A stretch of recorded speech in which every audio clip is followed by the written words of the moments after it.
മനുഷ്യൻ്റെ ഈ പരിണാമം എന്ന് പറയുന്നത് മില്യൺ കണക്കിന് വർഷങ്ങളെടുത്ത് നടന്ന ഒരു വളരെ പതുക്കെ നടന്നൊരു പ്രക്രിയയാണ്. അപ്പം അതിന് ഏത് ഒരു ക്രോണോളജിക്കൽ ഘട്ടത്തിലായിരിക്കും വിശ്വാസം എന്ന് പറയുന്ന ഒരു സംഗതി മനുഷ്യൻ്റെ തലച്ചോറിലേക്ക് കയറിയിട്ടുണ്ടാകും? പ്രകൃതി പ്രതിഭാസങ്ങളിൽ നിന്നാണ് വിശ്വാസം ഉടലെടുക്കുന്നത്. വിശ്വാസം രക്ഷിക്കുന്നുള്ള പറഞ്ഞതുപോലെ ഇതിൽ ഈ വിശ്വാസമാണ് അവനെ മുമ്പോട്ട് നടത്തുന്നതെന്നൊരു വാസ്തു തെറ്റായ തോന്നലാണ്. അങ്ങനെ ഒരു തോന്നലിൽ കൂടെയാണ് ഇത് മുമ്പോട്ട് പോയത്. ദൈവം എന്നുള്ള ഒരാശയം കൊണ്ടുവന്ന് തന്നെ മനുഷ്യനെ നിയന്ത്രിക്കാൻ വേണ്ടിയാണ്, ശരിക്കും നിയന്ത്രിക്കാൻ വേണ്ടിയാണ്. എന്നെ ചെയ്താൽ അങ്ങനെ ചെയ്യാതിരുന്നാൽ കോപം വരുന്നെന്നും നിനക്ക് അതിന് ശാപം കിട്ടുമെന്നുള്ള നിന്റെ ജീവിതം തീരുമെന്നുള്ള പേടിപ്പിച്ച് നിർത്താൻ വേണ്ടി മാത്രം. ആ പേടിപ്പിച്ച് നിർത്തുന്ന വെച്ചാൽ ഗോത്രത്തെ ഒന്നിച്ച് നിർത്താനും കൂടെയാണ്. അവിശ്വാസികളും വിശ്വാസികളും തമ്മിൽ നടക്കുന്ന ഏറ്റവും വലിയ ഫൈറ്റ് എന്ന് പറയുന്നത് ദൈവമുണ്ടോ ഇല്ലയോ എന്നുള്ള ചോദ്യത്തിന് ഉത്തരം നമുക്ക് കണ്ടുപിടിക്കാൻ പറ്റുമോ ഇല്ലയോ എന്നുള്ളതാണ്. മനുഷ്യൻ എന്ന ഒരു ജീവിയുടെ പരിമിതികൾക്കുള്ളിൽ നിന്നുകൊണ്ട് നമുക്ക് ദൈവം ഉണ്ടോ ഇല്ലയോ എന്ന് അന്വേഷിച്ച് കണ്ടുപിടിക്കാൻ പറ്റുമോ? അത് അന്വേഷിച്ച് കണ്ടുപിടിക്കേണ്ട കാര്യമല്ല. ആ ചോദ്യം തന്നെ ഉദിക്കുന്നില്ല എന്നുള്ളതാണ്. ഇതുവരെ ദൈവമുണ്ട് എന്നുള്ളതിന് ഒരു പ്രൂഫും ആർക്കും കിട്ടിയിട്ടില്ല എന്നുള്ളതാണ്. ബാക്ടീരിയകളോ വൈറസുകളോ മറ്റ് ജീവികളുടെ എണ്ണം നോക്കുകയാണെങ്കിൽ മനുഷ്യൻ തീരെ തുച്ഛമായ ഒരു ജീവിയാണ്. ആ ജീവിക്ക് മാത്രം ഒരു പ്രപഞ്ച ശക്തി ഉണ്ടെന്ന് പറയുന്നത് ശുദ്ധ പുട്ടത്തരമാണ് എന്നേ ഉള്ളൂ. ഇത്രയും ലിറ്ററസിയുള്ള മലയാളികൾക്കിടയിൽ ഒരുപാട് അനാചാരങ്ങളും ഒരുപാട് അന്ധവിശ്വാസങ്ങളും ഒക്കെ അതെങ്ങനെയാണ് സംഭവിക്കുന്നത്? യൂറോപ്പിലൊക്കെ ഇൻഡസ്ട്രിയൽ റെവല്യൂഷൻ എന്ന് പറയുന്ന വലിയ സംഭവം എന്താണെന്ന് വെച്ചാൽ മെക്കനൈസേഷൻ. വിശ്വാസങ്ങളല്ല, മനുഷ്യന് ചില കഴിവുകൾ കൊണ്ട് നിർമ്മിച്ചെടുക്കാവുന്ന ഉപാധികൾ കൊണ്ട് അതിജീവനം സാധ്യമാക്കാമെന്ന് വന്നതോടെ ഈ വ്യവസ്ഥയിലുള്ള വിശ്വാസം ഒരുപാട് മാറിപ്പോയി. ഇന്ത്യയിലെ ഏറ്റവും വലിയ പ്രശ്നം കേരളത്തിൽ ഉള്ളത് ഭരണകൂടം, നീതിന്യായ വ്യവസ്ഥ നമ്മോടൊപ്പം നിൽക്കുന്നില്ല എന്നുള്ളതാണ്. രക്ഷിക്കാൻ വേറെ ആരുമില്ല എന്നുള്ളത് അപായകരമാണ്, അത് ദയനീയമാണ്. തീർത്ഥയാത്രകൾ മുഴുവൻ കാണാറുണ്ട്, ശബരിമല എന്നൊക്കെയുള്ളതെല്ലാം രക്ഷിക്കാനുള്ള ഒരു സങ്കേതം തേടിയുള്ള പോക്കാണ്.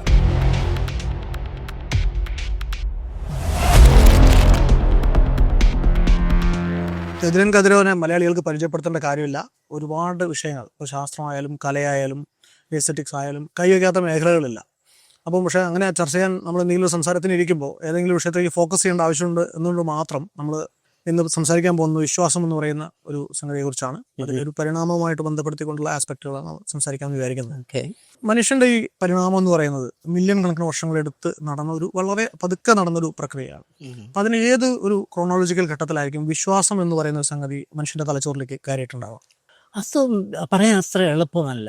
കാരണം ഈവൻ വളരെ ഇപ്പോഴാണ് ആധുനികം എന്ന് പറയണമെങ്കിൽ നമ്മളൊരു 50,000 കൊല്ലം പുറകോട്ട്, അല്ലെങ്കിൽ ഒരു 100,000 കൊല്ലം മുൻപോട്ട് ഒക്കെയാണ് നമ്മൾ പോകുന്നത്. അപ്പോൾ ആ സമയത്ത് അതിന് മുൻപ് തന്നെ ഈ പ്രകൃതിയിൽ നടക്കുന്ന കാര്യങ്ങൾ അത് വീക്ഷിച്ചിട്ട് ചില വിശ്വാസങ്ങൾ പണ്ടേ തന്നെ പ്രിമിറ്റീവ് മനുഷ്യനിടയ്ക്ക് എന്ന് വെച്ചാൽ പ്രത്യേകിച്ചും പുല്ല് എവിടെയെങ്കിലും ഇളകുന്ന കണ്ടാൽ അതിന് പുറകിൽ മിക്കവാറും ഒരു സിംഹമോ ഏതെങ്കിലും ഹിംസ ഉണ്ട് എന്നൊരു തോന്നൽ വരികയും, അത് കഴിഞ്ഞിട്ട് പിന്നെ എവിടെയെങ്കിലും പുല്ലിളകുന്ന കാണുമ്പോൾ അതിൻ്റെ പുറകിലൊരു സിംഹമോ എന്തെങ്കിലും ഉണ്ടാകാൻ സാധ്യതയുണ്ട് എന്നുള്ള ഒരു വിശ്വാസത്തിൻ്റെ ഇഷ്യൂ അത് ഈവൻ മൃഗങ്ങൾക്ക് വരെ ഉള്ളതാണ്.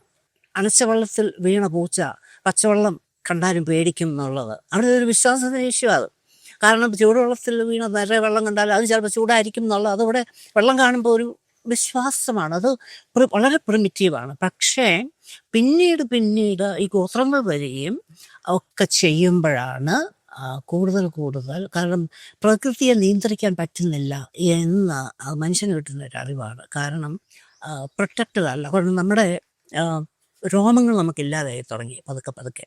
അപ്പോഴും ബാക്കി മൃഗങ്ങൾക്ക് അത് പ്രശ്നമല്ല, രോഗങ്ങളുള്ളതുകൊണ്ട് അവർക്ക് പ്രകൃതിയിലെ മാറ്റങ്ങൾ വലിയ പ്രശ്നമല്ല, അവർ അതിജീവിക്കും. മനുഷ്യൻ ഇതുപോലെ വന്നു തുടങ്ങിയപ്പോഴേക്കും പ്രകൃതിയെ ഒന്ന് ഫോട്ടോയില്ലെങ്കിൽ അവർ നേരത്തെ ഒന്ന് പ്രകൃതിയെക്കുറിച്ച് അറിഞ്ഞിരുന്നെങ്കിൽ എന്നൊരു ചിന്ത വരികയാണ്. അങ്ങനത്തെ ഒരു ചിന്ത വരുമ്പോൾ ചിലതൊക്കെ വിശ്വസിക്കേണ്ടിയിരിക്കുന്നു. ഇന്ന സംഗതി വന്നെങ്കിൽ ചിലപ്പോൾ മഴ പെയ്യാതിരുന്നേക്കും, അല്ലെങ്കിൽ പ്രകൃതിയിൽ എന്തെങ്കിലും മാറ്റങ്ങൾ വന്നേക്കും എന്നുള്ളത്. അപ്പോൾ അവിടെ നിന്ന് വരികയാണ് ഈ വിശ്വാസങ്ങളൊക്കെ. പ്രകൃതി പ്രതിഭാസങ്ങളിൽ നിന്നാണ് വിശ്വാസം ഉടലെടുക്കുന്നത്. അത് കഴിഞ്ഞിട്ട് ഒരുപാട് കഴിഞ്ഞിട്ടാണ് അത് ഈ ആത്മകമായ ഒരു ശക്തി ഇവിടെ ഉണ്ടെന്ന്, പ്രകൃതിക്ക് ഒരു ശക്തി ഉണ്ടെന്നുള്ള അതിലേക്ക് വന്നു കൂടുന്ന ഒരുപാട് നാൾ കഴിഞ്ഞു. അത് ഇന്നാളായിട്ടില്ല. അത് മിക്കവാറും കൃഷിയൊക്കെ കണ്ടുപിടിച്ചത് കൃഷി ഇതൊക്കെ തുടങ്ങിയത് ഇന്നാളായില്ല. 30,000 കൊല്ലം പോലും ആയിട്ടില്ല കൃഷി കണ്ടുപിടിച്ചു തുടങ്ങി. ഈ മനുഷ്യരുടെ പല കാര്യങ്ങളും ഇപ്പം Yeah. ഭക്ഷണശീലങ്ങളായാലും നമ്മൾ സ്നേഹിക്കാൻ പഠിച്ചതായാലും ഇതൊക്കെയും സർവൈവലുമായിട്ട് ബന്ധപ്പെട്ടു. Yeah. മനുഷ്യൻ നിലനിൽപ്പിന് വേണ്ടിയിട്ടാണ് ഇതൊക്കെ Yeah. മനുഷ്യൻ ചെയ്തു തുടങ്ങിയെന്ന് പറയാറുണ്ട്. Yeah. വിശ്വാസത്തിന് ഇത് ബാധകമാണ്. തീർച്ചയായിട്ടും വിശ്വാസത്തിന് ബാധകം. എന്ന് വെച്ചാൽ വിശ്വസിക്കേണ്ടിയിരിക്കുന്നു. ഇപ്പം പ്രകൃതിയെ നമ്മൾ ഡിഫെൻഡ് ചെയ്യണമെങ്കിൽ അത് പ്രകൃതിയുടെ ആ ചാക്രികത അല്ലെങ്കിൽ സൈക്ലിസ് നേച്ചർ അറിഞ്ഞിരിക്കണം എന്നുള്ളതുണ്ട്. അപ്പോൾ അത് വിശ്വസിക്കണം. ഇന്ന കാലാവസ്ഥയിൽ ഇന്നത് വരും എന്നുള്ളത് വിശ്വസിക്കേണ്ടിയിരിക്കുന്നു. ഒരു കുരു നട്ടാൽ അത് മുളച്ച് മരമായിട്ട് ഇത് വരുന്നുള്ളത്. അപൂർവം ജീവികളെ ഈ കുരു നട്ട് ഒരു മരമായിട്ട് വളർത്തി അതായത് കായുണ്ടാകും എന്നറിഞ്ഞ് നടുന്ന വേറെ ഒരു ജന്തുവില്ല. അപ്പം അതൊക്കെ ഏർലി ഓൺ നമുക്കുള്ള വിശ്വാസത്തിൻ്റെ ഒരു ലക്ഷണമാണ്. എന്ന് വെച്ചാൽ ആദ്യം ഇത്തരം ചെറിയ കാര്യങ്ങൾ വിശ്വസിക്കുക എന്നുള്ളത്.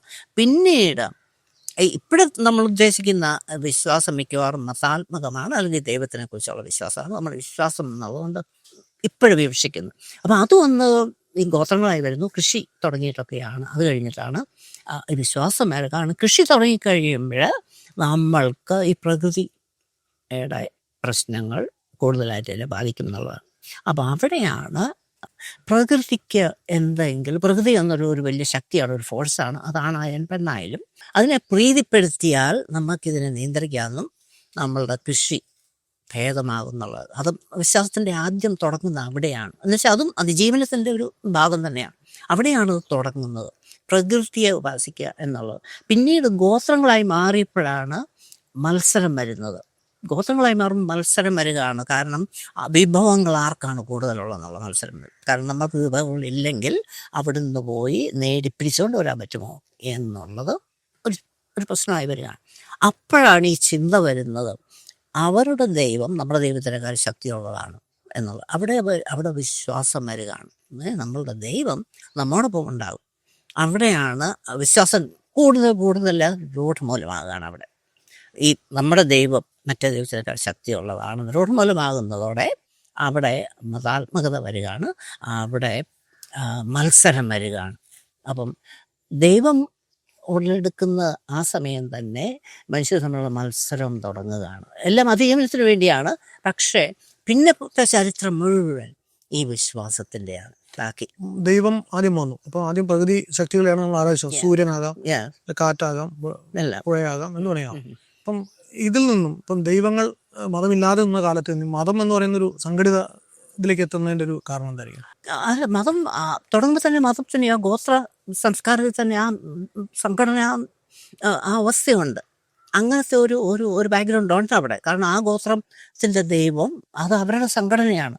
പിന്നെ അത് ഇങ്ങനെ ഒരു ഗോത്രം വരുമ്പോൾ ആ ഗോത്രത്തിനൊരു നേതാവ് ആവശ്യമായിരുന്നു. അല്ലെങ്കിൽ നേതാവ് വിഭവങ്ങൾ കൂടുതൽ പിടിച്ചെടുക്കാനാണ് നേതാവ് എന്നുള്ളത്. അവിടെ സംഘടന വരികയാണ്. അപ്പോഴവിടെയാണ് കൂടുതൽ ഈ ദൈവത്തെ അത് വിശ്വസിക്കണമെന്നും അത് മത്സരമായി വരിക. രണ്ട് ദൈവങ്ങൾ മത്സരമായി വരിക. നേരത്തെ പറഞ്ഞതുപോലെ അതിൻ്റെ കൂടെയാണ് ബാക്കി കാര്യങ്ങൾ. ഇതിൽ മതം എന്നുള്ളതിൻ്റെ ഇപ്പം നമ്മൾ ഇന്ന് വീക്ഷിക്കുന്ന ബാക്കി അനുബന്ധിച്ചുള്ള കാര്യങ്ങൾ അതിൻ്റെ കൂടെ തന്നെ വരികയാണ്. അത് എന്തിനാണെന്ന് വെച്ചാൽ അത് വിശ്വാസം, ബൈബിൾ പറഞ്ഞ പോലെ വിശ്വാസം പിന്നെ രക്ഷിക്കുന്നുള്ള പറഞ്ഞതുപോലെ ഇതിൽ ഈ വിശ്വാസമാണ് അവനെ മുമ്പോട്ട് നടത്തുന്നതെന്നൊരു തെറ്റായ തോന്നലാണ്. അങ്ങനെ ഒരു തോന്നലിൽ കൂടെയാണ് ഇത് മുമ്പോട്ട് പോയത്. തെറ്റായ തോന്നലാണെങ്കിലും അക്കാലത്ത് അതിജീവനത്തിന് അത് അത്യാവശ്യമായിരുന്നു. കാരണം ഭാവിയെക്കുറിച്ച് ചിന്തിക്കുക എന്നുള്ളത് മനുഷ്യൻ്റെ മാത്രം പ്രത്യേകതയാണ്. ഈ ഭാവിയെക്കുറിച്ച് ചിന്തിക്കുക എന്നുള്ളത്. ഭാവിയെക്കുറിച്ച് ചിന്തിക്കുമ്പോൾ എന്തുകൊണ്ട് കുടുംബ വ്യവസ്ഥ വന്നിട്ടില്ലെങ്കിലും പിന്നെ കുഞ്ഞുങ്ങളൊക്കെ ഉള്ള വലിയ ഗ്രൂപ്പാണല്ലോ അവിടെ. അപ്പോൾ ഇവർക്കൊക്കെ വിഭവങ്ങൾ വേണം എന്നുള്ളൊരു തീരുമാനത്തിലെത്തുമ്പോൾ അത് ഈ മതാത്മകമായിട്ട് കൂട്ടിക്കെട്ടുകയാണ്. ആ സമയത്ത് ദൈവത്തിൻ്റെ ശക്തി, കൃഷി ഇതെല്ലാം കൂടെ കൂട്ടിക്കെട്ടുകയാണ്. അപ്പോഴങ്ങനെയാണ് പിന്നെ നമ്മൾ ഇന്ന് അഭിവൃഷിക്കുന്ന ഈ മതവും അതിൻ്റെ കെട്ടുപാടുകളും ആവിർഭവിക്കുന്നത്. അതെ, പക്ഷേ അത് നേരത്തെ പറഞ്ഞ പോലെ മനുഷ്യരെ ഒന്നിച്ച് നിർത്തി എന്നുള്ളതാണ്. ഓരോ ഗോത്രത്തെ ഒന്നിച്ച് അതിജീവിക്കാനുള്ള ശക്തി കൊടുത്തു. പിന്നെ ഒന്നും നമുക്ക് പറ്റാത്ത കാര്യങ്ങൾ സാധിച്ചു തരാനൊരു ശക്തി ഉണ്ട് എന്നൊരു ചിന്ത മനസ്സിൽ വന്നതുകൊണ്ട് അതുകൊണ്ട് ശക്തി പകരുക ചെയ്തത്. അപ്പോൾ മനുഷ്യരെ അക്കാലത്ത് നിലനിർത്തിയിരുന്നത് ഇത്തരം വിശ്വാസങ്ങളാണ്. നമ്മൾ പറയാണ് ഇപ്പം ഒരു ഒരു ഗോത്രമുണ്ട്, ആ ഗോത്രത്തിൽ ഒരു നായകനുണ്ട്, ഒരു നേതാവുണ്ട്. അപ്പൊ നീ മര്യാദയ്ക്ക് പെരുമാറിയില്ല, നീ അവിടെ പോയിട്ട് പ്രശ്നം ഉണ്ടാക്കി കഴിഞ്ഞാൽ നിന്നെ ഈ നേതാവ് തല്ലും എന്ന് പറഞ്ഞാൽ ചിലപ്പോൾ അത് കേട്ടേക്കാം. പക്ഷെ ഒരു പരിധി വരെ ഇയാൾ കിടന്നുറങ്ങുമ്പോൾ ഇയാൾ തല്ലു വരിയിട്ട് കഴിഞ്ഞാൽ തീരാവുന്ന പ്രശ്നം അവിടെ ഉള്ളൂ. അതേസമയത്ത് ദൈവമുണ്ട്, നിനക്കൊന്നും ചെയ്യാൻ പറ്റാത്ത ഒരാൾ മേലെ ഇരിപ്പുണ്ട് എന്ന് പറഞ്ഞു കഴിഞ്ഞാൽ അങ്ങനെ മൊറാലിറ്റി എസ്റ്റാബ്ലിഷ് ചെയ്യാൻ ശ്രമിച്ചിരുന്നു എന്നുള്ള. തീർച്ചയായും. കാരണം ഈ ദൈവം എന്നുള്ള ഒരാശയം കൊണ്ടുവന്ന് തന്നെ മനുഷ്യനെ നിയന്ത്രിക്കാൻ വേണ്ടിയാണ്, ശരിക്കും നിയന്ത്രിക്കാൻ വേണ്ടിയാണ്. കാരണം ദൈവത്തിന്റെ കോപം എന്നുള്ളത് മറ്റുള്ളവർ മേൽ പ്രയോഗിക്കാനുള്ള ശക്തി, അധികാരത്തിന്റെ ഒരു സൂചനയാണ്. കാരണം അതും ഈഡിക്റ്റുകൾ ഉണ്ടാക്കുകയാണ്. കാരണം എന്നെ ചെയ്താൽ അല്ലെങ്കിൽ ചെയ്യാതിരുന്നാൽ കോപം വരുന്നെന്നും നിനക്ക് അതിന് ശാപം കിട്ടുമെന്നുള്ള നിന്റെ ജീവിതം തീരുമെന്നുള്ള പേടിപ്പിച്ച് നിർത്താൻ വേണ്ടി മാത്രം. ആ പേടിപ്പിച്ച് നിർത്തുന്ന വെച്ചാൽ ഗോത്രത്തെ ഒന്നിച്ച് നിർത്താനും കൂടെയാണ് അത്. ഈ ആദ്യ കാലഘട്ടത്തിൽ ഈ പ്രകൃതി ശക്തികളെ നമ്മൾ ആരാധിച്ചു എന്ന് പറയുന്നുണ്ട്. അതിൽ നിന്ന് എപ്പോഴാണ് മനുഷ്യനെ പോലുള്ള ദൈവങ്ങൾ ഉണ്ടായി വന്നത്? പണ്ട് തന്നെ ഈ ദൈവത്തിന് ഒരാകൃതി കൊടുക്കുക എന്നുള്ളത് അത്യാവശ്യമാണ്. കാരണം ഈ ഗുഹകളിലുള്ള പല ഇതുപോലും ദൈവ പോലെ സങ്കല്പമുള്ളതിനും അതിനൊരു മുഖം കണ്ണുമൂക്കുമായി വരയ്ക്കുന്ന ഒരു ഇതാണ്. കാരണം മനുഷ്യന് ചിന്തിക്കാൻ വയ്യ, രൂപിയായവർക്ക് എഴുതാനും പറ്റുക. അപ്പോൾ അതിനൊരു രൂപം വേണമെങ്കിൽ അവൻ്റെ ചിന്താശക്തി അവന് കൊടുക്കുന്ന ഏതാണ്? ഏറ്റവും ഉന്നതമായ ജന്തുക്കളിലുള്ളത് മനുഷ്യനറിയാം. അപ്പം മനുഷ്യരൂപം കൊടുക്കുക എന്നുള്ളത് അത് വളരെ വളരെ പണ്ട് തന്നെ വന്ന് കാണുന്നതാണ്. പലപ്പോഴും മൃഗങ്ങളുടെ ഇപ്പം ഇപ്പോഴും ഈവൻ ആഫ്രിക്കയിലെ പല ട്രൈബിനിടയ്ക്കും ഉള്ളത് ദൈവങ്ങൾ പലതും മൃഗങ്ങളുടെ തലയാണ്, മൃഗങ്ങളുടെ രൂപമുണ്ട്. ഒരുപാട് മൃഗങ്ങളുടെ തല നമുക്ക് തന്നെയുണ്ട്, ഇഷ്ടം പോലെ മൃഗങ്ങളുടെ തല ഉണ്ട്. കുരങ്ങാകാം, അത് പിന്നെ ആനയുടെ മുഖമാകാം എന്നുള്ളത്. അപ്പോൾ അതിനും പക്ഷേ ഒരു മനുഷ്യരൂപം എവിടെയെങ്കിലും അതിൻ്റെ കൂടെ കൊണ്ടുവരികയാണ്. അതുപോലെ സെൻട്രോർ എന്ന് പറഞ്ഞുള്ളൊരു ഗ്രീക്ക് ദേവനുണ്ട്, കുതിരയാണ്, പക്ഷേ കഴുത്തും തലയും മാത്രം മനുഷ്യനാണെന്നുള്ളത്. ഒന്നെങ്കിൽ ജന്തുക്കൾ അല്ലെങ്കിൽ മനുഷ്യർ എന്നുള്ള രീതിയിൽ വരികയാണ്. അത് പിന്നെ കൂടുതൽ മനുഷ്യരായി മാറിയത് ഈ അധീശത്തിൻ്റെ പ്രശ്നമാണ് അവിടെ. കാരണം അവിടെ ഗോത്രത്തലവനുമല്ല ഏതെങ്കിലും ഒരു മിക്കവാറും ഒരു ആയിരിക്കും എന്നുള്ളതാണ്. പക്ഷേ നമ്മുടെ ഇന്ത്യയിലും പക്ഷേ അതുപോലെ ഏഷ്യയിലും ദേവികൾ ധാരാളം വന്നു എന്നുള്ളത്. പ്രകൃതി ദേവി എന്നുള്ള ഇന്ത്യയിൽ അത് വലിയ ഇതായി മാറി. ഏറ്റവും ശക്തി എന്നുള്ള പവർ എന്നുള്ളത് തന്നെ സ്ത്രീയായിട്ടൊക്കെ പിന്നത്തെ സങ്കല്പങ്ങൾ വന്നു. അത് പക്ഷേ പിന്നെ വളരെ അടുത്ത കാലത്ത് വന്നതാണ്. തങ്ങളുടെ വിശ്വാസം ഒരു അധ്യായമായിട്ട് വരുന്ന മസ്തിഷ്കം എന്ന പുസ്തകത്തിനകത്ത് തങ്ങൾ ചർച്ച ചെയ്യുന്ന ഒരു വിഷയം, ഇപ്പം ഒരു മനുഷ്യൻ ഒരു വിശ്വാസത്തിലേക്ക് ഇനിഷ്യേറ്റഡ് ആകുമ്പോൾ അതിനറിയാൻ ശ്രമിച്ച് അതിനറിഞ്ഞ ശേഷം അത് വിശ്വസിക്കുകയാണോ, അതോ ആദ്യമേ വിശ്വസിച്ച് അതിനുശേഷം അറിയാൻ ശ്രമിക്കുകയാണ്? ഇത് ഏത് പ്രോസസ്സാണ് സക്സസ്ഫുൾ ആയിട്ടാണ്? വിശ്വാസമാണ് ആദ്യം വരുന്നത്. എന്ന് വെച്ചാൽ നമുക്കൊരു ഇംഗ്ലീഷ് സെയിങ് ഉണ്ട്, സീയിങ് ഈസ് ബിലീവിങ്. അപ്പോൾ സീയിങ് ഈസ് ബിലീവിങ് വെച്ചാൽ കാണുമ്പോൾ എന്താണ് കാണുന്നത് എന്നുള്ളത് നമ്മുടെ വിശ്വാസം അനുസരിച്ചിരിക്കും. ഇപ്പോഴും ഒരു തമിഴ് സിനിമാ നടനെ കണ്ടിട്ട് അത് കടവുളാണെന്ന് പറഞ്ഞ് അവർ അത് കടവുൾ താൻ എന്നാണ് അവർ പറയുന്നത്. അതും ആ വിശ്വാസമാണ് ആദ്യം ഉള്ളത്. കാഴ്ച പിന്നെ വരുന്നത്. അപ്പോൾ കാഴ്ച വരുമ്പോഴത് കടവുളാണെന്ന് തോന്നണമെങ്കിൽ അത് അയാൾ കടവുളാണെന്നുള്ള വിശ്വാസം ആദ്യം വന്നത്. അപ്പോൾ സീയിങ് ഈസ് ബിലീവ് വെച്ചാൽ ആ ബിലീഫാണ് ആദ്യം വരുന്നത്. ബിലീഫ് സിസ്റ്റം ആദ്യം വന്നുകൊണ്ടിരിച്ചിട്ടാണ് കാണുന്നത്. പിന്നെ കാണുന്ന ഒന്നും ഞാൻ എൻ്റെ കണ്ണുകൊണ്ട് എന്നുള്ളത് തന്നെ ശരിയല്ല. കാരണം നമ്മുടെ കണ്ണിന് പരിമിതിയുണ്ട്, നമ്മുടെ കാഴ്ചയ്ക്ക് ഒരുപാട് പരിമിതി. നമ്മുടെ റെറ്റിനയിലുള്ള റോഡ് കോൺ എന്ന് പറഞ്ഞ 2 തരത്തിലുള്ള ന്യൂറോണുകളുണ്ട്. അത് വേർതിരിച്ച് തരുന്ന ചില കാര്യങ്ങൾ മാത്രമാണ് നമ്മൾ കാണുന്നത്. നമ്മൾ ഇൻഫ്രാറെഡ് കാണുന്നില്ല, നമ്മൾ അൾട്രാ വയലറ്റ് കാണുന്നില്ല. ചില മൃഗങ്ങൾ അൾട്രാ വയലറ്റ് കാണുന്നുണ്ടെന്നാണ്. റെഡിന് അങ്ങനെ സ്പെക്ട്രസല്ലേ നമുക്കൊന്നും കാണാൻ പറ്റുന്നില്ല. നമ്മളുടെ വിഷൻ തന്നെ നമ്മുടെ ഏകദേശം 3D വിഷൻ 2D 3D വിഷനിൽ അപ്പുറത്ത് പോകുന്നില്ല. ഇതിലപ്പുറത്തേക്കുള്ള വിഷൻ കാണുന്ന മൃഗങ്ങളുണ്ടെന്നാണ് പരീക്ഷ തെളിയിക്കുന്നത്. അപ്പോൾ നമുക്കും മനുഷ്യർക്ക് ഭയങ്കരമായിട്ടുള്ള വലിയ കാഴ്ചയൊന്നുമുള്ളവരല്ല നമ്മൾ. മറ്റു പല മൃഗങ്ങൾക്കും ഇതിലും കാഴ്ചയുണ്ട്, നമ്മൾ പലതും കാണുന്നില്ല എന്നുള്ളത്. ഈ റേസ് അൾട്രാ വയലറ്റും ഇൻഫ്രാറെഡും കാണുന്നില്ല എന്ന് പറഞ്ഞപ്പോൾ തന്നെ നമ്മൾ പകുതി മുക്കാൽ ഭാഗം കാണുന്നില്ല എന്നുള്ളതാണ്. ബാക്കി നമ്മുടെ കണ്ണിന് പറ്റിയത് എന്ന് വെച്ചാൽ ന്യൂറോൺ ബ്ലീച്ച് ചെയ്ത് പോകാതിരിക്കണം, അതുമുള്ളത് മാത്രമേ നമ്മൾ കാണുന്നുള്ളൂ എന്നുള്ളതാണ്. അപ്പോൾ നമ്മൾ കാണുന്നതാണ് എന്നിട്ട് നമ്മൾ വിശ്വസിക്കുന്നത്, എന്നിട്ട് ഇതാണ് പ്രപഞ്ചം എന്ന് നമ്മൾ പുസ്തകത്തിൽ എഴുതി വയ്ക്കുക എന്നുള്ളത്. നമ്മൾ എന്ത് കാണുന്നു എന്നുള്ളത്. ഈവൻ വിഷ്വൽ ഇല്യൂഷനുണ്ട്, കണ്ടു കാണും, ഇങ്ങനെ ചിത്രങ്ങളുണ്ട്. അത് ഒപ്റ്റിക്കൽ ഇല്യൂഷൻ എന്നുള്ളത് കേട്ടിട്ടുണ്ടായിരിക്കുമല്ലോ. ഒപ്റ്റിക്കൽ ഇല്യൂഷൻ്റെ പാരലായിട്ടുള്ള രേഖകൾ വരച്ച് കഴിഞ്ഞ് നമ്മൾ നോക്കുമ്പോൾ ചിലത് മാത്രം അത് പാരലൽ അകന്നു പോകുന്നതായിട്ടുള്ള ശരിക്കും ഇല്യൂഷൻ. അപ്പോൾ ആ ഭാഗം മാത്രം നോക്കുകയാണെങ്കിൽ അത് പാരലൽ രേഖകളാണ്. അത് അപ്പം നമ്മുടെ കണ്ണ് ട്രിക്ക് ഐസ് ആർ ട്രിക്കി എന്നാണ്, നമ്മുടെ കണ്ണ് ട്രിക്കി എന്നാണ് നമ്മൾ കാണുന്നത്. അതുകൊണ്ട് സീയിങ് ഈസ് ബിലീവിങ് എന്ന് പറഞ്ഞാൽ നമ്മൾ വിശ്വസിക്കുന്നതാണ് നമ്മൾ കാണുന്നത്. അല്ലാതെ ശരിക്കുള്ളത് നമ്മൾ കാണുന്നില്ല, മനുഷ്യർ കാണുന്നില്ല. അതെന്താണെന്ന് അറിയാം. അവിശ്വാസികളും വിശ്വാസികളും തമ്മിൽ നടക്കുന്ന ഏറ്റവും വലിയ ഫൈറ്റ് എന്ന് പറയുന്നത് ദൈവം ഉണ്ടോ ഇല്ലയോ എന്നുള്ള ചോദ്യത്തിന് ഉത്തരം നമുക്ക് കണ്ടുപിടിക്കാൻ പറ്റുമോ ഇല്ലയോ എന്നുള്ളതാണ്. ഈ പറഞ്ഞ ഈ ഡയമെൻഷണൽ വ്യൂയിങ്ങിന്റെ വെച്ച് നോക്കിയിട്ട് നമുക്ക് മനുഷ്യൻ എന്ന ഒരു ജീവിയുടെ പരിമിതികൾക്കുള്ളിൽ നിന്നുകൊണ്ട് നമുക്ക് ദൈവം ഉണ്ടോ ഇല്ലയോ എന്ന് അന്വേഷിച്ച് കണ്ടുപിടിക്കാൻ പറ്റുമോ? അത് അന്വേഷിച്ച് കണ്ടുപിടിക്കേണ്ട കാര്യമല്ല. ആ ചോദ്യം തന്നെ ഉദിക്കുന്നില്ല എന്നുള്ളതാണ്. ആ ചോദ്യം ഉദിക്കുന്നത് തന്നെ ദൈവമുണ്ട് എന്നൊരു ആദ്യത്തെ ഒരു തീരുമാനത്തിൽ നിന്നാണ്. ദൈവം ഉണ്ടെന്നുള്ള തീരുമാനം. ഇപ്പം ദൈവം എന്നുള്ള കൺസെപ്റ്റിനെ കുറിച്ച് നമുക്ക് അറിയത്തേ ഇല്ലെങ്കിൽ ആ ചോദ്യം വരുന്നില്ല. ഇത് ദൈവം എന്നുള്ളൊരു കൺസെപ്റ്റ് അവിടെ ഉള്ളത് കൊണ്ടാണ് നമ്മൾ ആ ചോദ്യം ചോദിക്കുന്നത്. അപ്പോൾ ദൈവം എന്നുള്ളത് തന്നെ ഞാൻ ആ പുസ്തകത്തിൽ എഴുതിയിട്ടുണ്ട്.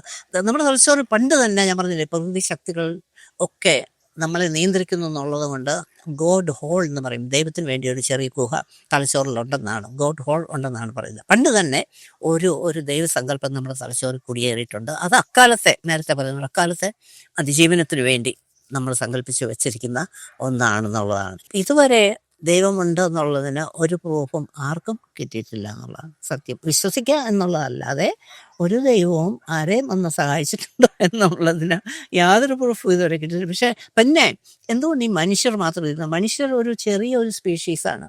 ബാക്കി ജീവലോകം നോക്കുകയാണെങ്കിൽ, ബാക്ടീരിയകളോ വൈറസുകളോ മറ്റ് ജീവികളുടെ എണ്ണം നോക്കുകയാണെങ്കിൽ മനുഷ്യൻ തീരെ ഒരു തുച്ഛമായ ഒരു ജീവിയാണ്.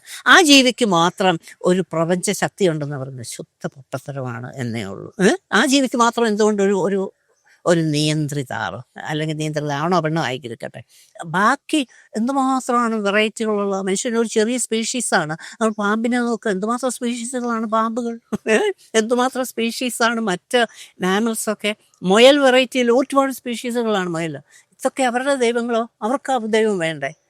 ഇത് ഒരു ജീവിയെ ഇങ്ങനെ രാവിലെ എണീറ്റ് ഈ ജീവികളെ നോക്കുന്നവർക്ക് എന്തുകൊണ്ട് ഇവരുടെയൊക്കെ ദൈവങ്ങൾ എവിടെയാണ് എന്നുള്ളത് അത് ഓവിയൻ്റെ കഥകളിൽ എഴുതിയിട്ടുണ്ട്, മീനുകളുടെ ദൈവത്തെക്കുറിച്ച്.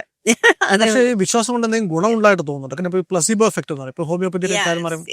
അല്ല, ഗുണം വെച്ചാൽ വിശ്വാസമാണ് നമ്മളെ മുമ്പോട്ട് കൊണ്ടുപോയത്.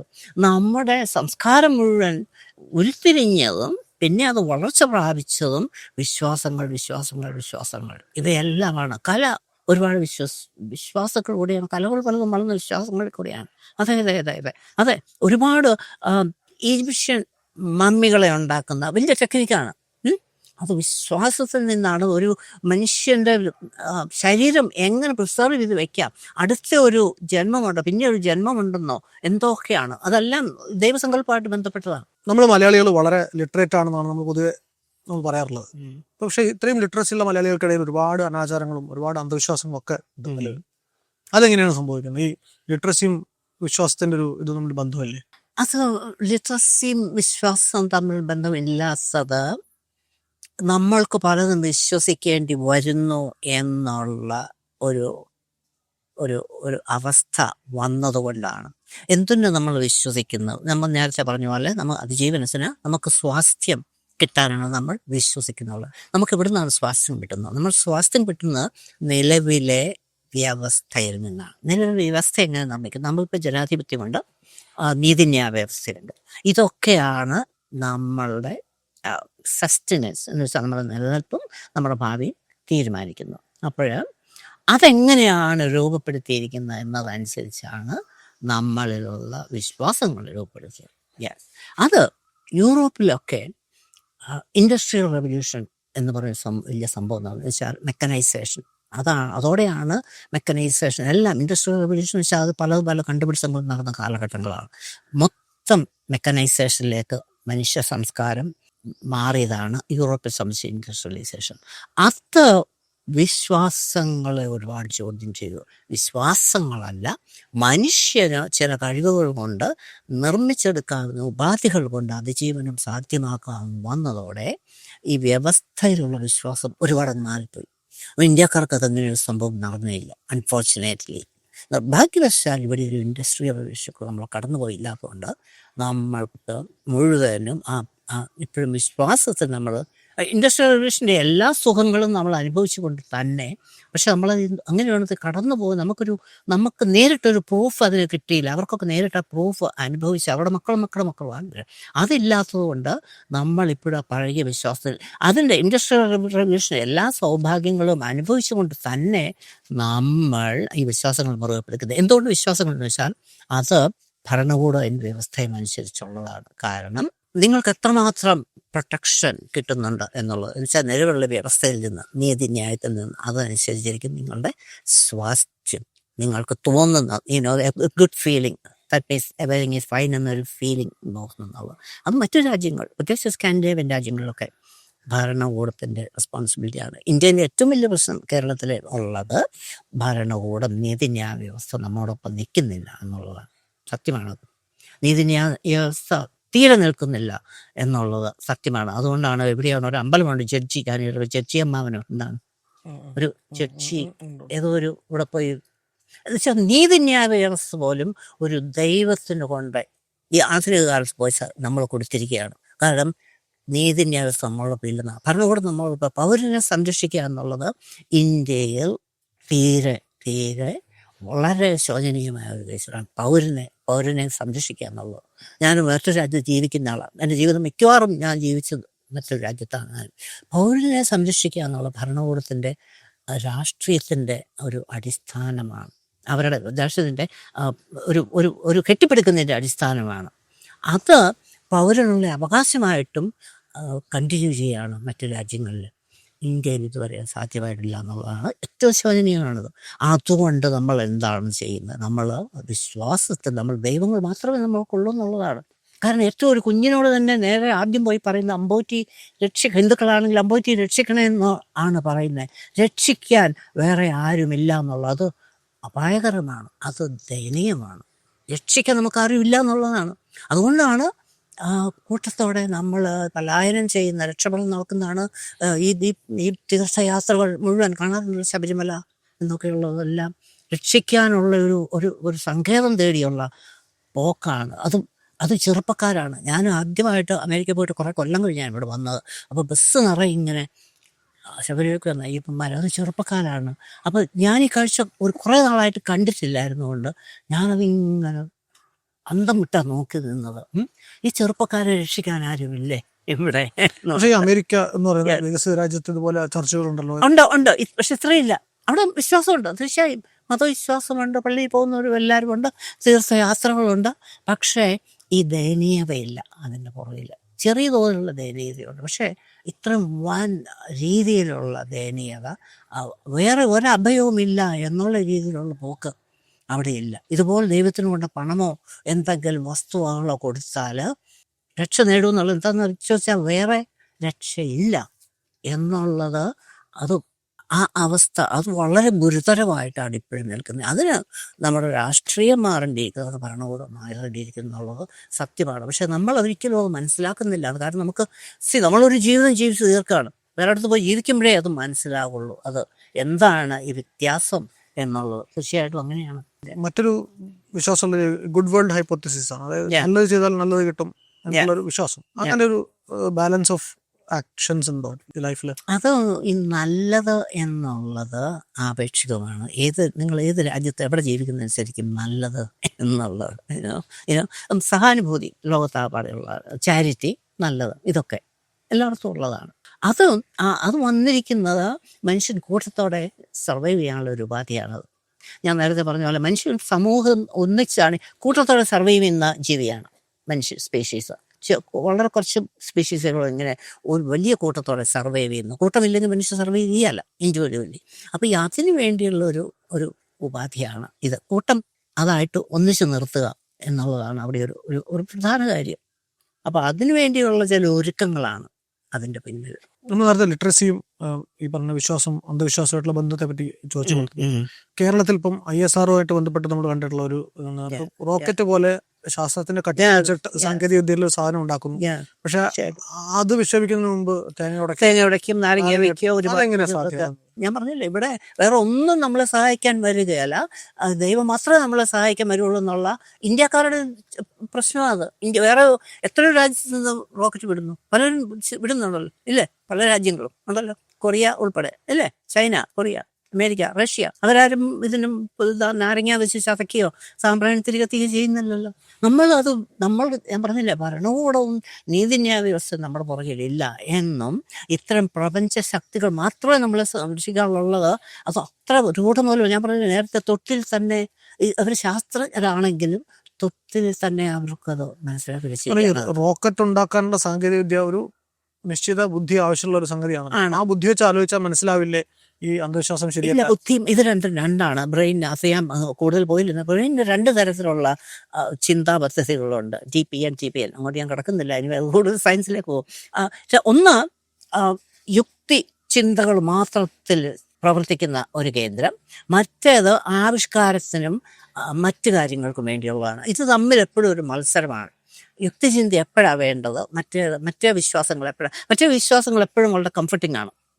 യുക്തി പ്രയോഗിക്കുന്ന എനർജി ആവശ്യമാണ്, അത് സമയം ആവശ്യമുണ്ട്, അത് മെനക്കേടുണ്ട്. അപ്പോൾ പലപ്പോഴും നമ്മൾ യുക്തി ഉപയോഗിക്കാതെ എളുപ്പവഴി നോക്കും. 2 കേന്ദ്രങ്ങളുണ്ട് തലച്ചോറിൽ, അതൊന്ന് വേറൊന്നിനോട് എപ്പോഴും മത്സരിച്ചുകൊണ്ടിരിക്കുന്നുള്ള. അപ്പം നമുക്ക് യുക്തി ഉപയോഗിക്കാൻ അവിടെ മടിയാണ്. യുക്തി ഉപയോഗിച്ചാലും നമ്മളെ ആ യുക്തി രക്ഷിക്കാൻ വരികയില്ല എന്നുള്ള തോന്നൽ നമുക്ക് കലശലായിട്ടുള്ളത് കൊണ്ടാണ് ഈവൻ നീതിന്യായ വ്യവസ്ഥകളോട് ചെയ്യുന്നത്. കാരണം ഞാൻ ഒരു ലേഖനം എഴുതിയപ്പോൾ ഒരു പടമുണ്ടായിരുന്നു, ഒരു പോലീസ് വേഷത്തിൽ പോലീസുകാർ കൊണ്ടുവന്ന ഒരു അമ്പലത്തിന് മുമ്പ് നിർത്തിയിട്ട് അതിൻ്റെ ടയറിൻ്റെ അടിയിൽ നാരങ്ങയൊക്കെ വെച്ചിട്ടുണ്ട്. അവിടെ ശാന്തിക്കാരനെ പോലീസ് വേഷത്തിൽ സാലുവർ നമസ്കരിക്കുന്ന ഒരു ഫോട്ടോ, പത്രത്തിൽ വന്നാണ് ഫോട്ടോ. എന്താണ് അതിൻ്റെ അർത്ഥം?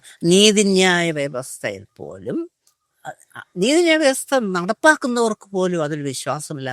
ദൈവത്തെ കുറിച്ച് നമ്മൾ പറഞ്ഞു, ദൈവം നമ്മുടെ പ്രതിശക്തികൾ ദൈവമാകാൻ സാധ്യതയുണ്ടെന്നുള്ള ആശയത്തിൽ നിന്ന് പറയുന്നത്. പക്ഷെ മതം എന്ന് പറയുന്നൊരു വേറൊരു സങ്കല്പം തന്നെയാണല്ലോ. അതിന്റെ ഒരു എവല്യൂഷൻ എങ്ങനെയായിരുന്നു? മതത്തിന് എന്തെങ്കിലും ഒരു ഹെഡ് ഉണ്ടായാൽ മതി. എന്ന് വെച്ചാൽ വിശ്വസിപ്പിക്കാനും the provider the ultimate provider എന്ന ഒരു വാക്ക് ഉപയോഗിക്കാം. അതിനൊരു ശക്തി വേണം. അത് മനുഷ്യരായാലും മതി. അപ്പോൾ കാരണം അതുകൊണ്ടാണ് മാൾദൈവങ്ങൾ ഉണ്ടാകുന്നത്. ഈ മറ്റു ദൈവങ്ങളെ കാണാനും തൊടാനും പറ്റുക. കാരണം ഇത് നിനക്ക് പോയി സ്പർശിക്കാൻ പറ്റുന്ന ഒരു ദൈവം ഇതായിരിക്കുന്നു. ആണായാലും പെണ്ണായാലും അവിടെ കുമ്പിടുക, ആലിംഗനം ചെയ്യുക, അതോടെ നിനക്ക് സായുജ്യം കിട്ടുന്നു എന്നുള്ള എളുപ്പമാണത്. ചിന്തിക്കാൻ എളുപ്പമാണ്, മനുഷ്യരൂപം കൂടി ആണെങ്കിൽ എന്നുള്ളത് വളരെ എളുപ്പമാണ് സംഗതി ചിന്തിച്ചെടുക്കാൻ. അവിടെ അതിലേക്ക് കാൽക്കൽ വീഴുക എന്നുള്ളത് വളരെ എളുപ്പമാണ്. അപ്പോൾ ദൈവം എന്നുള്ളത് സങ്കല്പത്തിൻ്റെ വന്നപ്പോഴും ഈ മനുഷ്യരൂപം വരികയും അതോടനുബന്ധിച്ച് മനുഷ്യൻ തന്നെ ദൈവമാണ്. അതുകൊണ്ടാണ് ആൾദൈവങ്ങളുണ്ടാകുന്നത്.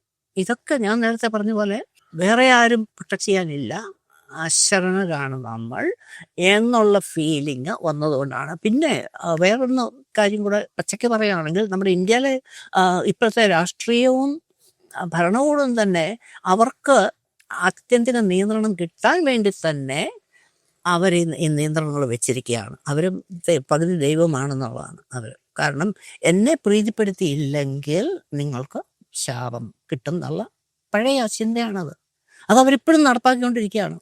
അത് പക്ഷേ നമുക്ക് അത്ര പെട്ടെന്ന് ഇവിടുത്തെ പോപ്പുലേഷന് ഞാനിത് പറയുന്നെങ്കിൽ പെട്ടെന്ന് മനസ്സിലാകരുത്. കാരണം വേറൊരു രാജ്യത്ത് എങ്ങനെ ഒരു പൗരന് സംരക്ഷണം കിട്ടും? അതിപ്പോൾ ഞാൻ പറയുന്നല്ല, മറ്റെല്ലാ രാജ്യത്തും ഇങ്ങനെ തേനും പാലും ഒഴുകുകയാണെന്ന് പറയല്ല. പക്ഷെ കമ്പാരിറ്റീവ്ലി സിറ്റുവേഷൻ വേറെയാണെന്നുള്ളത് സത്യമാണ്. പ്രാർത്ഥന ഒരു തെറാപ്പിയുടെ രൂപത്തിലൊക്കെ ഉപയോഗിക്കുന്നുണ്ട്. പ്രാർത്ഥിച്ചാൽ അസുഖം മാറും എന്ന് പറയുന്ന ഒരു കൂട്ടർ, പ്രാർത്ഥിച്ചാൽ മനസ്സിന് സൗഖ്യം ഉണ്ടാകും എന്ന് പറയുന്ന മറ്റൊരു കൂട്ടർ, ഏകാഗ്രത, ധ്യാനം അങ്ങനെയൊക്കെ അതിനെ കൊണ്ടുപോകുന്ന ആൾക്കാരുണ്ട്. അതൊരു ബയോളജിക്കൽ സ്ട്രെസ് റിലീഫ് ഫംഗ്ഷൻ ഉണ്ട്, തീർച്ചയായും ഉണ്ട്. ധ്യാനിക്കുക എന്നുള്ളത് തലച്ചോറിനെ ശാന്തമാക്കുന്നതാണ്. ധ്യാനിക്കുമ്പോൾ തലച്ചോറിലെ കേന്ദ്രങ്ങളിൽ ഉണർന്നു വരുന്നതായിട്ടുള്ള സ്കാനിങ് ഇപ്പോഴത്തെ ആധുനിക സ്കാനിങ് വഴി ശരിക്കും പ്രൂവ് ചെയ്തിട്ടുണ്ട്. അപ്പോൾ ധ്യാനത്തിൽ നിന്നോ അതുപോലെയുള്ളതിൽ നിന്നോ നമുക്ക് ഈ മനസ്സിൻ്റെ ശാന്തി എന്നുള്ളൊരു ഫിസിയോളജിക്കൽ പ്രോസസ്സാണ്.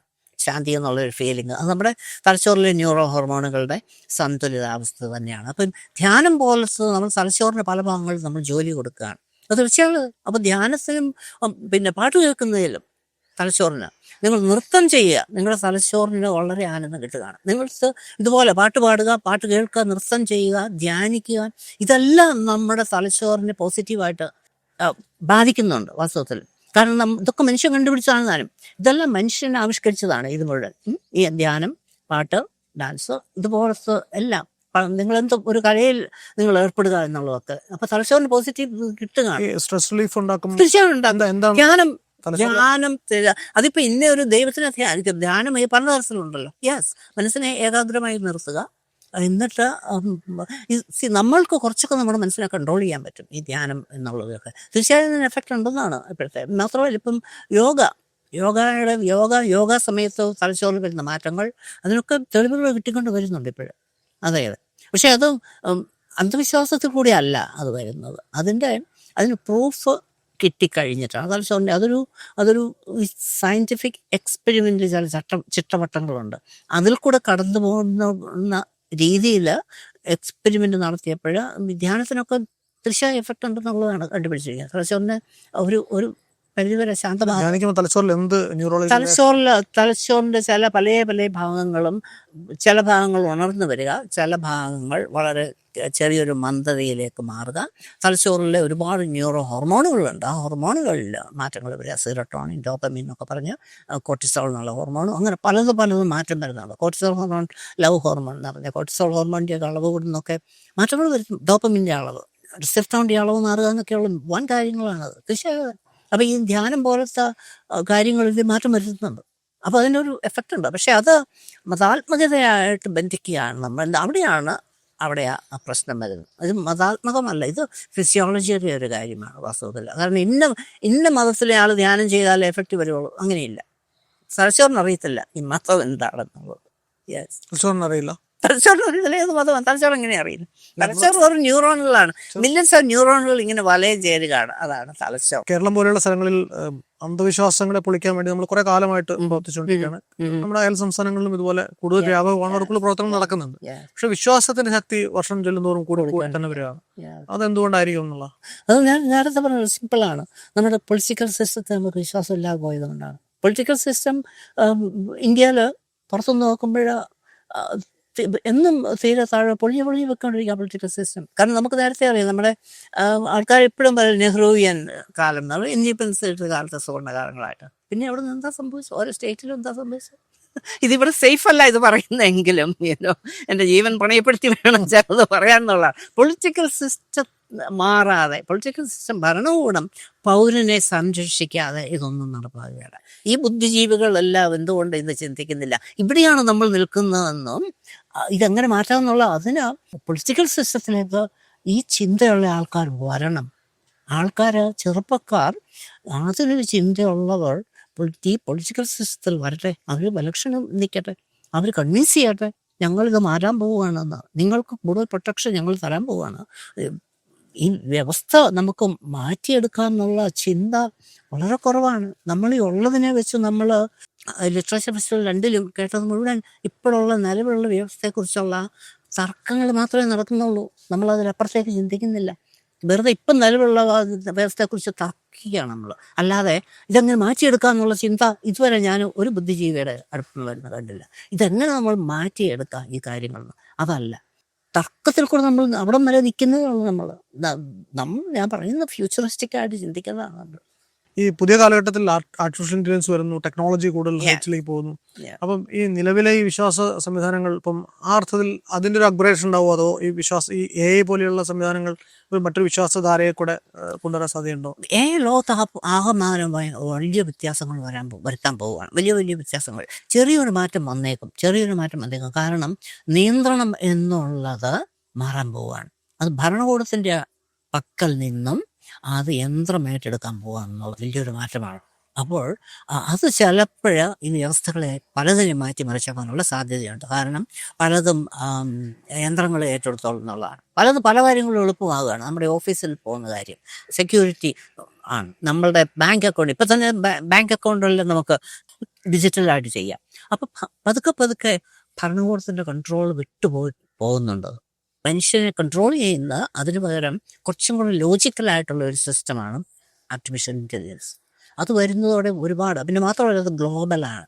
ലോകത്തിനാകപ്പാടെ ഒരു സിസ്റ്റം എന്നുള്ളതിലേക്ക് നമ്മൾ പതുക്കെ പതുക്കെ മാറിക്കൊണ്ടിരിക്കുക. ആർട്ടിഫിഷ്യൽ ഇൻ്റലിജൻസ് എന്നുള്ളത് അതിന് കുഴപ്പങ്ങളുണ്ട്, സാംസ്കാരികപരമായ ഒരുപാട് കുഴപ്പങ്ങൾ എങ്കിലും കൂടുതൽ ഏകലോകം എന്നുള്ളതും ഏക വ്യവസ്ഥ എന്നുള്ളതിലേക്ക് നമ്മൾ പതുക്കെ മാറിക്കൊണ്ടിരിക്കുകയാണ്. അപ്പോൾ തീർച്ചയായും അതിൽ വ്യത്യാസം വരും, തീർച്ചയായും വ്യത്യാസം വരും. അത് നമ്മുടെ രാഷ്ട്രീയത്തെ തന്നെ മാറ്റും, രാഷ്ട്രീയത്തെ ഭരണകൂടത്തിലെ വ്യവസ്ഥകളെ മാറ്റാൻ പര്യാപ്തമാകുന്നതാണ്. കാരണം ഇപ്പോഴ് ഉള്ള ഒരു ജഡ്ജ് ഒരു കേസ് ഇത് പറയുന്നു എന്നുള്ളത് ചിലപ്പം നമുക്ക് ഒരു നിർമ്മിത ബുദ്ധി ജഡ്ജ് അപ്പോൾ ഇമ്പാർഷ്യലായിരിക്കും. അത് ഒന്നും വാദിക്കണ്ട, തെളിവുകളും അതും ഇതും ആർട്ടിഫിഷ്യൽ ഇൻ്റലിജൻസ് നമ്മൾ സബ്മിറ്റ് ചെയ്യുക, പോലീസ് റിപ്പോർട്ട് തെളിവുകളൊക്കെ. Let artificial intelligence decide as a judge. അതിനോട് AI ഡോക്ടർമാർ ഇപ്പോൾ തന്നെയുണ്ട്. So I don't have an AI judge. Look at that. അത് സാധ്യതയുണ്ട് അതിൽ. പലരും ഒരിക്കലും ഫ്യൂസ് ആവാത്ത ഒഴിവ് കണ്ടുപിടിക്കാൻ പറ്റാനിട്ടല്ല, അതുപോലെ ഒരിക്കലും മരിക്കാത്തൊരു മനുഷ്യനെ ഇല്ല, അത് ഉടനെ ഒന്നുമില്ല. കാരണം 100-110 വരെ ഇപ്പോഴുള്ളൂ. അപ്പം പലതും നടക്കുന്ന എപ്പോഴാണ് ഏറ്റവും വലിയ മൃഗങ്ങൾ അനിമൽസ് പലതും കൂടുതൽ ജീവിക്കും. വലിയ ചില സ്രാവുകളൊക്കെ ഒരുപാട് 200 കൊല്ലം 300 കൊല്ലം അതിൻ്റെയൊക്കെ ജനറ്റിക് സ്റ്റഡി ഇപ്പം നടന്നുകൊണ്ടിരിക്കുക. ചില പ്രത്യേക ജീനുകൾ ഉണ്ട്. പിന്നെ ആനകൾക്ക് ക്യാൻസർ വരികയാണ്, വലിയ തിമിംഗലുകൾ പറഞ്ഞ് ക്യാൻസർ വരികയല്ല. അതിനുള്ള ജനറ്റിക് പഠനങ്ങൾ ഇപ്പം നടത്തിക്കൊണ്ടിരിക്കുക, ഏത് ജീനാണെന്നുള്ളത്. ആ ജീൻ നമ്മുടെ ഇതിലുള്ള മാറ്റിയെടുത്താൽ നമുക്ക് ക്യാൻസർ വരാതെ സാധ്യതയുണ്ട്, അതൊക്കെ നടക്കാം. പക്ഷേ അതിലപ്പുറത്തേക്ക് ഒരു വൻ മാറ്റം, സ്പീഷീസിൽ മാറ്റാൻ നമ്മൾക്കത് പറ്റുകയല്ല. പരിണാമം തന്നെ നടത്തണം എന്നുള്ളതാണ്. പരിണാമത്തെ നമ്മൾ വെല്ലുവിളിച്ച് നമ്മളിത് പലതും മാറ്റിയെടുത്തെങ്കിലും ഉടനെയൊന്നും പറ്റുക, പക്ഷേ അത് സാധ്യമാകുന്ന വർഷങ്ങളെടുക്കും എന്നുള്ളതാണ്. പക്ഷേ അത് സാധ്യതയുള്ളൂ, കാരണം നമ്മുടെ ബ്രെയിൻ വളരെ പെട്ടെന്ന് പരിണമിച്ചുകൊണ്ടിരിക്കുകയാണെന്നുള്ളത്. അപ്പോൾ ഇതൊക്കെ സ്പീഡപ്പ് ചെയ്യാനുള്ള ഒരു സാധ്യതയുണ്ട്. എലോങ് വിത്ത് നിർമ്മിത ബുദ്ധി കൂടെ വന്നപ്പോഴേ ഇത് പലതും സ്പീഡപ്പ് ചെയ്യുന്നുണ്ട്. പക്ഷേ ഒരു സൂപ്പർമാൻ എന്നുള്ള ലെവലിലേക്ക് ഇപ്പോഴും ഉടനെയും ഒരു 200 കൊല്ലത്തിനകം ഒന്നും സംഭവിക്കാൻ പോകുന്നില്ല എന്നുള്ളത് ഷുവറാണ്. എന്നുവെച്ചാൽ 100-110 കൂടുതൽ മേ ബി 120 കൊല്ലം വരെ ജീവിച്ചേക്കും മനുഷ്യർ. അതല്ലാതെ അപ്പുറത്തേക്കുള്ളതൊന്നും തൽക്കാലം നമുക്ക് പ്രഡിക്റ്റ് ചെയ്യാൻ പറ്റുക എന്നുള്ളതാണ്. സ്ഥലമില്ലാതെയാണ് നമുക്ക് നമ്മൾ തന്നെ ഈ പോപ്പുലേഷൻ എന്നുള്ളത് ബയോളജിക്കലായിട്ട് നമ്മൾ കൺട്രോൾ ചെയ്തോളും. വാസ്തവത്തിൽ ഒരുപാട് ആൾക്കാർ തിങ്ങുന്നിടത്ത് റിപ്രൊഡക്ഷൻ നടക്കുകയല്ല, വാസ്തവത്തിൽ റിപ്രൊഡക്ഷൻ കുറവേ നടക്കുകയുള്ളൂ. അപ്പോഴും നമ്മൾ തന്നെ ഒരു പരിധി കഴിഞ്ഞാൽ നമ്മൾ തന്നെ ഇത് കൺട്രോൾ ചെയ്തോളും എന്നാണ്. അല്ലെങ്കിൽ മനുഷ്യനായതുകൊണ്ട് പരസ്പരം തല്ലിക്കൊല്ലും എന്നുള്ളതും കൂടിയാണ്. അങ്ങനെ തീർത്തോളും. മനുഷ്യരത് പുല്ലുപോലെ ചെയ്യുന്നതാണ്. നമ്മളാണ് ഒരേ ഒരു സ്പീഷീസ്, പരസ്പരം കൊല്ലുന്ന ഒരേ ഒരു സ്പീഷീസാണ് നമ്മൾ. അതാണ് അതും വലിയൊരു കാര്യമാണ്. ഭക്ഷണത്തിന് വേണ്ടി അല്ലാതെ പരസ്പരം വെറുതെ കൊല്ലുന്നവരാണ് ഒരേ സ്പീഷീസ്. കോമ്പറ്റീഷനിലാണല്ലോ മറ്റേ പോലെ ഒരു കോമ്പറ്റീഷൻ, ചിലപ്പോൾ അത് കോമ്പറ്റീഷൻ ഇണക്കുള്ള കോമ്പറ്റീഷന് വേണ്ടി ചിലപ്പോൾ കൊന്നിരിക്കും അവർ. രണ്ടും അല്ലാതെ വെറുതെ കൊല്ലുന്ന ഇതിനല്ലാതെ ഈവൻ തിന്നാൻ കൊല്ലുന്നതിന് സ്വന്തം സ്പീഷീസിന് തിന്നുന്ന വളരെ കുറവാണ്, അനിമൽസ് വളരെ കുറവാണ്. മനുഷ്യർ നമ്മൾ മാത്രമേ ഉള്ളൂ വെറുതെ മനുഷ്യരെ കൊല്ലും. ടെറിട്ടോറിയൽ ഡിസ്പ്യൂട്ട് ആണല്ലോ പല. അതെ. പക്ഷെ വെറുതെ മനുഷ്യനെ കൊല്ലുന്നത് 100 കണക്കിന് കൊല്ലുന്നത് മനുഷ്യർ മാത്രമേ ഉള്ളൂ. അത് വളരെ പ്രിമിറ്റീവ് ലെവലിലാണ് ഇപ്പോഴും നമ്മൾ. കാരണം ഈ നേരത്തെ പറഞ്ഞ മതാത്മക തന്നെ നമ്മളെ ഇങ്ങനെ അതിൻ്റെ പേര് കൊല്ലുന്നത് ഒരു ശുദ്ധ വങ്കത്തരമാണ്. അതും എവല്യൂഷനിൽ നടക്കുന്ന ശുദ്ധ വങ്കത്തരമാണിത്. ഇപ്പം ഡാർവിൻ ഇപ്പോൾ ഉണ്ടായിരുന്നെങ്കിൽ തിരിച്ച് തല തന്നെയാണ് എന്നുള്ളതാണ് ഈ സമയത്ത്.